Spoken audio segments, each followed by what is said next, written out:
Hey everyone, in this video, I'm going to show you how to blur a face in CapCut so you can protect people's privacy and keep your edits looking professional in 2026. First, duplicate your video clip.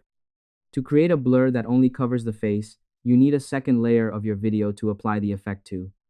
Open your project in CapCut and tap on your main video clip in the timeline. Scroll through the bottom toolbar and tap on Duplicate. With the second clip selected, tap on Overlay. Drag the overlay clip so it lines up perfectly underneath your original video. You now have two identical videos playing at once. Next, apply the blur effect. Now you need to turn that bottom layer into a blurry mess before we mask it back onto the face. Go back to the main menu and tap on Effects, then Video Effects. Search for Blur or go to the Lens category and select the standard blur effect. In the 2026 update, CapCut's blur engine is highly optimized. You can tap the effect again to adjust the blur slider usually.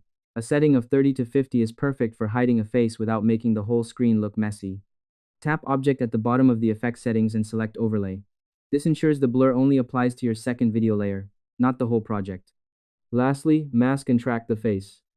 This is where you cut out the blur so it only appears over the person's face. Tap on your overlay clip, the blurry one, and scroll the toolbar to find mask. Choose the circle mask and drag it over the face in the preview window.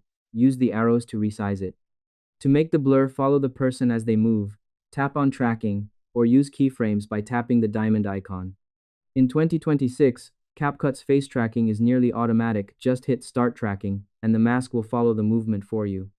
You will have a clean, moving blur that stays locked onto the face throughout the entire clip. And that's it. I hope this helped you out, and I see you in the next one.